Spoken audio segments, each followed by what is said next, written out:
dimanapun berada. Semoga dalam keadaan sehat walafiat dan juga dimurahkan rezekinya oleh Allah Subhanahu wa Ta'ala.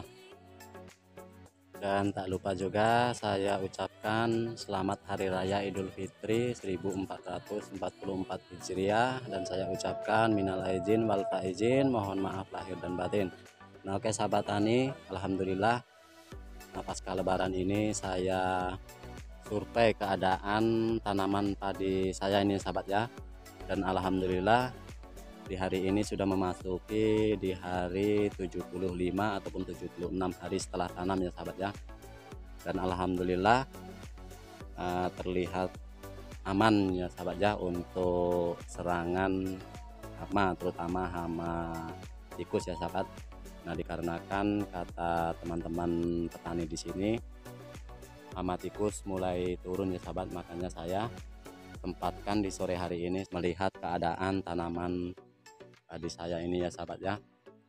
Nah, dan juga banyak teman-teman yang bertanya, katanya untuk tanaman padinya yang terkena hama tikus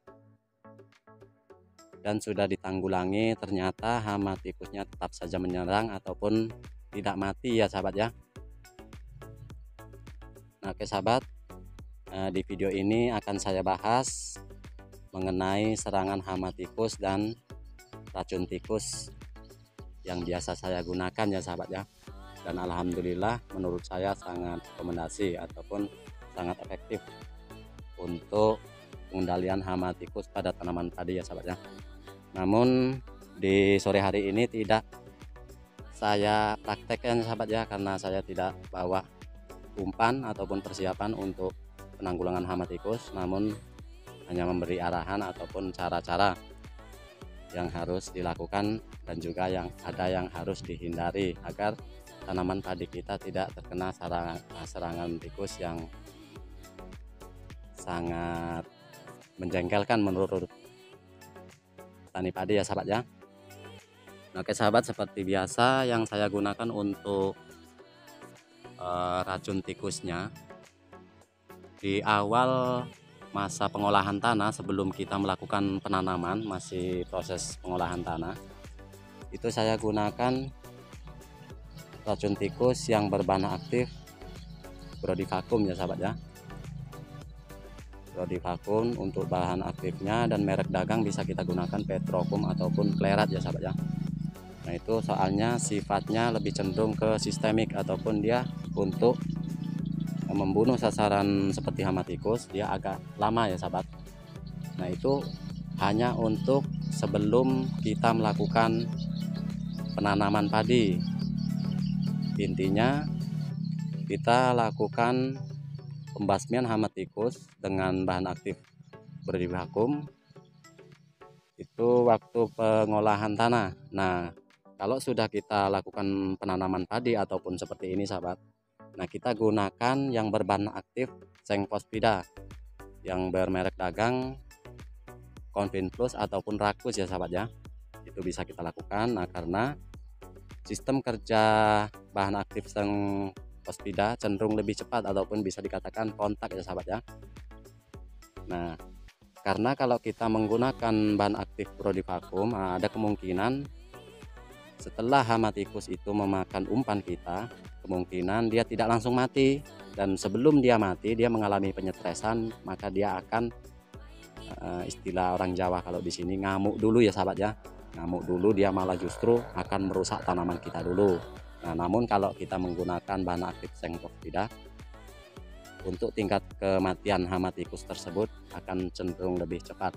Nah, maka dia tidak ada waktu untuk ngamuk dulu ataupun stresnya tidak ada ya sahabat ya. Dia biasanya mati tidak jauh dari umpan yang kita berikan. Nah, dan juga untuk jenis umpan dan cara pengumpanan kita harus pakai cara yang pas juga ya sahabat ya. Jadi ini menurut pengalaman saya yang selama ini saya gunakan sahabat ya, dan alhamdulillah untuk hama tikus, untuk penyerangan hamanya dia bisa terkendali. Nah, kalau tanaman seperti ini sahabat ya, saya gunakan tidak menggunakan sistem umpan dengan beras ya sahabat ya. Saya gunakan dengan gabah yang saya rebus ya sahabat ya. Saya rebus agak pecah sedikit, lalu saya kasih racun tikus tersebut. Nah, biasa saya gunakan Konvin Plus. Nah, saya berikan Konvin Plus pada gabah yang sudah saya rebus dulu ya sahabat ya. Dan usahakan gabahnya agak pecah sedikit ya sahabat ya, agar racun itu nanti bisa menyerap. Nah, karena kalau kita menggunakan sistem umpan menggunakan beras dan kita tutup dengan sekam, menurut saya itu kurang efektif ya sahabat ya. Dikarenakan kemungkinan nanti beras yang kita kasih racun itu apabila sudah habis dimakan tikus, dan sistem itu kan masih meninggalkan sekamnya ya sahabat ya. Nah, karena tikus itu memiliki sifat penasaran, maka tikus yang lain dia akan datang menghampiri bekas umpan kita yang kita timbun menggunakan sekam padi itu sahabat ya. Nah, sementara umpan sendiri itu sudah habis dimakan tikus-tikus sebelum dia datang ya sahabat ya. Misal satu umpan kita kasih umpan sekitar 5 atau 10 gram beras. Nah, di situ dimakan 2 sampai 4 tikus kan habis ya. Nah, maka yang tikus berikutnya dia hanya mendapatkan sekamnya saja ya sahabat ya. Nah, disitulah bisa dikatakan kalau umpan yang menggunakan sekam padi itu kurang efektif, dikarenakan dia juga sifatnya bisa mengundang tikus yang lainnya sahabat ya.